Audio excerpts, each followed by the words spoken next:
Hello everybody, this is Metacognition Pedagogy presentation by James Royce Dawson. So to start ourselves off, metacognition pedagogy began properly being studied in the 1970s by John H. Flavel. We've got a little quote from him here saying, metacognition refers to one's own knowledge concerning one's own cognitive processes and products or anything related to them. For example, learning relevant properties of information or data.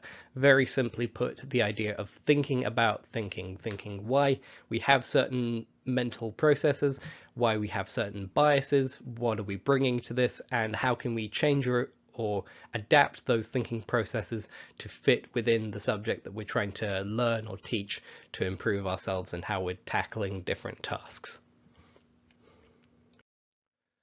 Some of the key features of this, there are three phases to metacognition. So there is the planning phase, there is the monitoring phase, and then there's the evaluation. So in the planning phase, you need to think about how you've tackled this problem in the past, what went well, what didn't go so well, and choose either adapting the strategy that you've used before or changing it to a completely new strategy to try out in the way that you're doing this task now. Then when you do that task, you have to monitor it. You have to think continuously about, is this working? What success criteria am I trying to meet? Is this fitting to the answer? Am I getting what I want?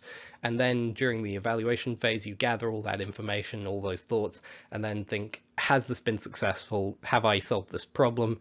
Am I going to use this strategy again, or do I want to try something new? So in a way, it could be seen very much similar to the scientific method, but specifically we need to think about regulating thoughts. So it's not just thinking about thinking. This is also about regulating our own thought processes and how they work. So you can bring certain biases or certain incorrect methods to a subject or to a task, but you need to think why you were thinking that way and then regulate what you're doing. Now, this can feel quite unnatural.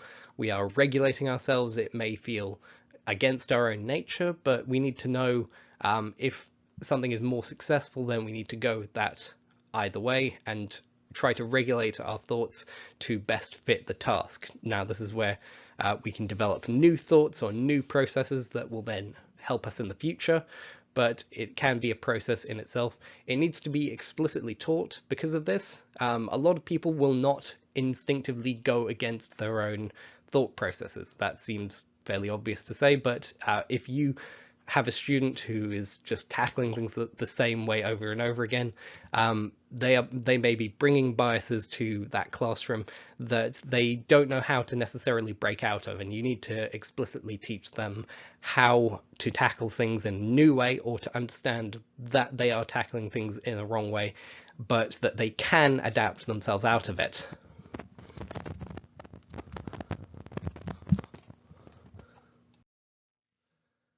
So here are some critiques and disadvantages of metacognition. I found some interesting quotes here. Greg Ashman explicitly pointing out that especially with essay writing, metacognition isn't perfect on its own.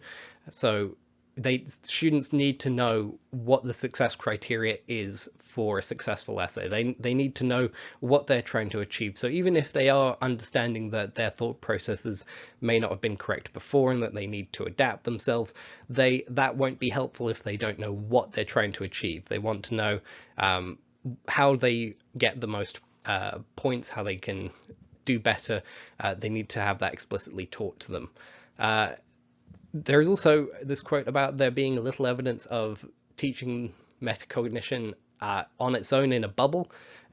Classes of learning to learn or thinking skills, those aren't necessarily useful for these types of students. So the pupils will take those tips, but they'll be too generic on their own to be applied properly and to be useful. This is why it needs to be taught in individual subjects. It needs to be taught in context so that the students can then apply their thinking in those individual subjects, because obviously every individual student is going to be different, and different subjects have biases that are brought to them or different mental processes that are more useful. So for example, trying to use the scientific method would not necessarily be useful in English as it would be in sciences, obviously. So these students need to practice it in context and be explicitly taught to think about these things in the classroom that they're learning in. Another good quote that I found from Candida Crawford, saying that we must be cautious not to overstate the importance of metacognition.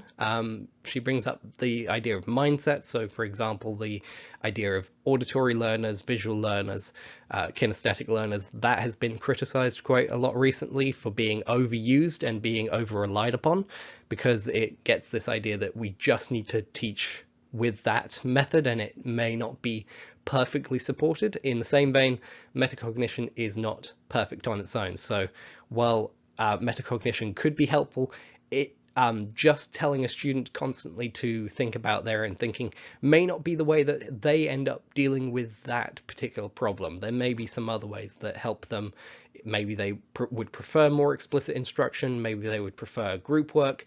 It is not a cure-all. There are other ways to deal with different students. It is useful. It is obviously something that is good for anyone to attempt or to use to understand their own thinking, but it is not on its own perfect. We need to understand that and to not overstate its importance. So while very useful, don't go down the road of thinking that this is gospel. Okay, and here are just some further reading suggestions I've got. These are the articles and the papers that I used for making this presentation. The one at the bottom is the original study by Flavel. You can read that and see if there's any other interesting points you would like to bring out. You can also obviously check my work and see if there was anything you would like to add or correct me on. I'd be happy to hear that.